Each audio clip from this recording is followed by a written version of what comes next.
Alright, what is up you guys? This is JP. I'm coming at you with another video. And today's video topic is specifically aimed to help you save time in the gym.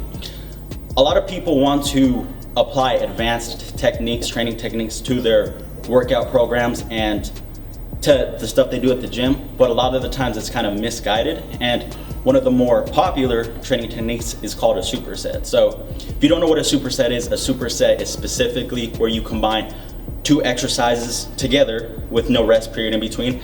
Kind of like one exercise, but it's two different exercises, but it's on the same muscle group. So for example, you'll have like a bench press coupled with push-ups. So again, it's both exercises are using the chest, the shoulders, and the triceps. Now, I get the intent there, but the main issue with coupling like supersets in that format is that you have to remember that volume, how much work you do in the gym is going to directly impact how much gains you make to an extent.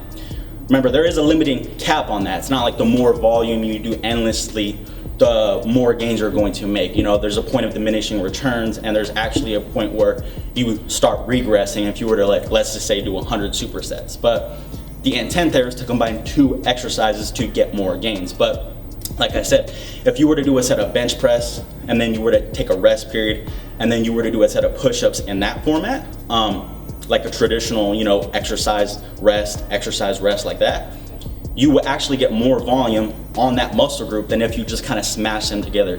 Think about it. If you were to do a set of bench press and then do a set of push-ups right after, you're not going to be able to do nearly as many push-ups as if you had a rest period kind of inserted in between there. But if you did that, you wouldn't be doing a superset. So today's advanced technique is called APS sets, or Antagonist paired sets. So instead of doing what you would normally do for a superset and combining two exercises of the same muscle group together, again like a bench press and a push-up, you are going to combine two exercises together of opposing muscle groups and opposing movement patterns. So for example, in the first APS set, which I'm going to show you in a little bit, is going to be an overhead press coupled with a pull-up. So if you think about an overhead press, it's a vertical push combined with a vertical pull.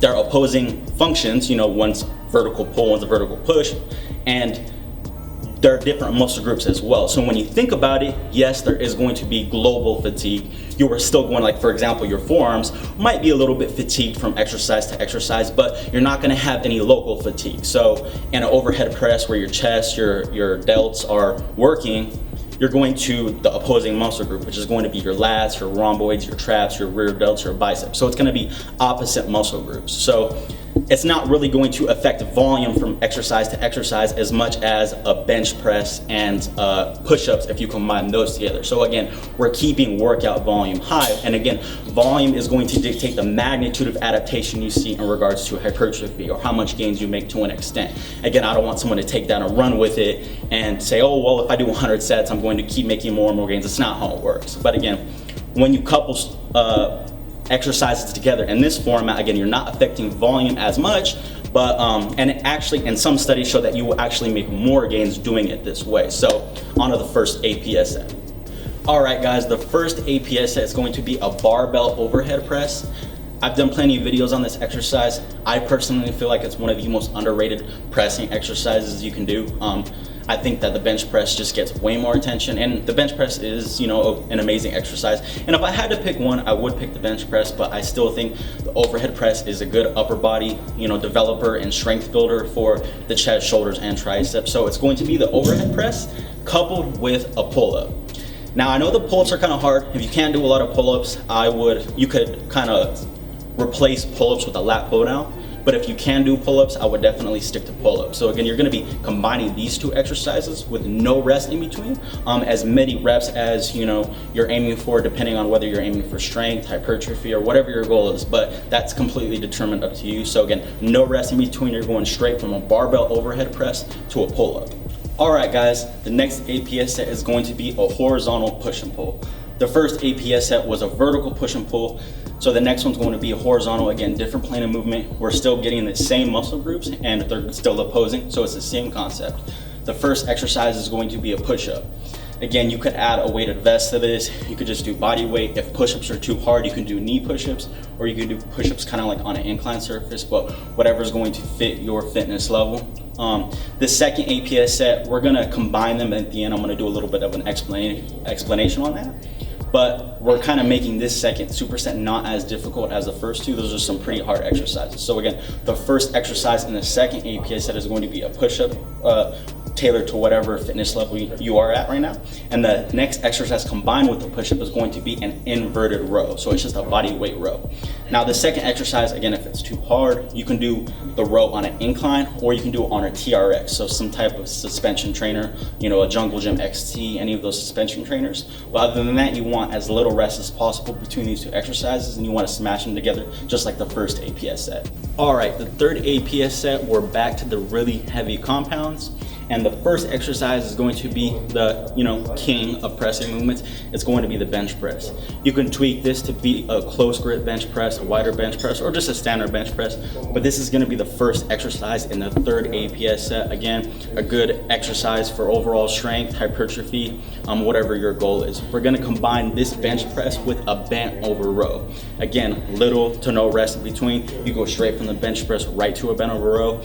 If the bent over row is a little bit too taxing after a bench press, you can do any horizontal pull for a bent over row. But unless, I wouldn't recommend doing that. I would just stick to the bent over row. Again, it gets a really large compound movement, recruits a lot of musculature. So again, combine these two for the third APS set.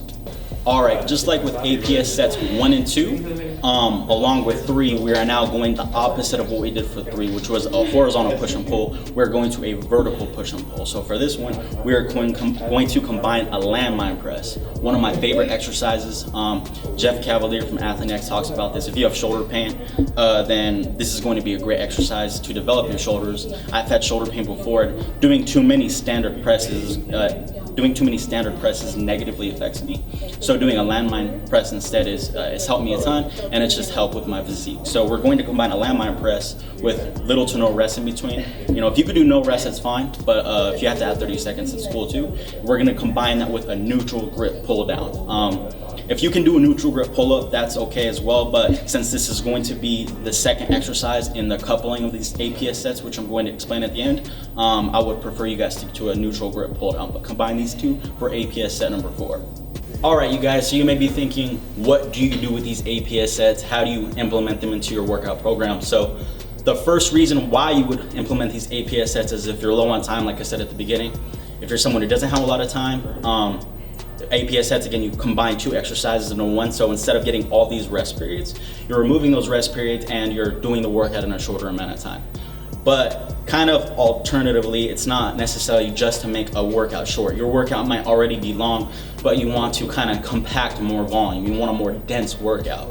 This would be for someone, way old in their training age. Maybe you've been training for 10 plus years and you need a way to kind of stack on volume without doing regular sets, because then you'd be doing 3 or 4 hour workouts. So regardless, those are 2 good reasons to use APS sets. So for someone who's just short on time and they have no time to workout period, but they want to get a good workout in, what I would do is I would combine APS sets 1 and 2. If you notice that when we were explaining that it's a vertical push and pull with a horizontal push and pull, and then a horizontal push and pull with a vertical push and pull. So it's 1 and 2, and then 3 and 4. So on day 1, throughout your workouts for the week, you would combine APS sets 1 and 2 into one workout. And just to give you guys a number, you can change it if you want. I would recommend you do 3 sets of each APS set. So again, you would do 3 sets of APS set number 1 with a rest period after both exercises. So again, for example, you would do the overhead press, no rest, your pull-ups,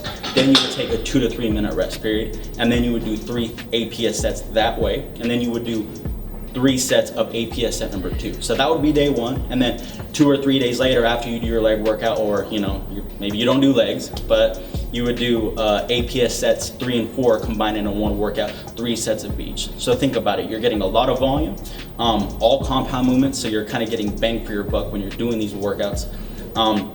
But you're just getting, again, the main essentials that you're going to need to make gains and get stronger. But these are really short workouts. If you time them, if you're getting 2-minute rest periods, this is going to be less than 20 minutes. You're getting all the essentials.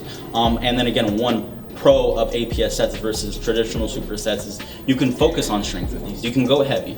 With supersets, you're not going to be able to go that heavy, because when you're doing bench press and then push-ups combined into one, like a traditional superset, you're doing too much volume on that muscle group, so that when you come back to your bench press for your second, third, and fourth sets or whatever it is, you're just gonna be too fatigued. But with these APS sets, you're able to kind of put strength as a focus without kind of sacrificing too much by doing a short workout.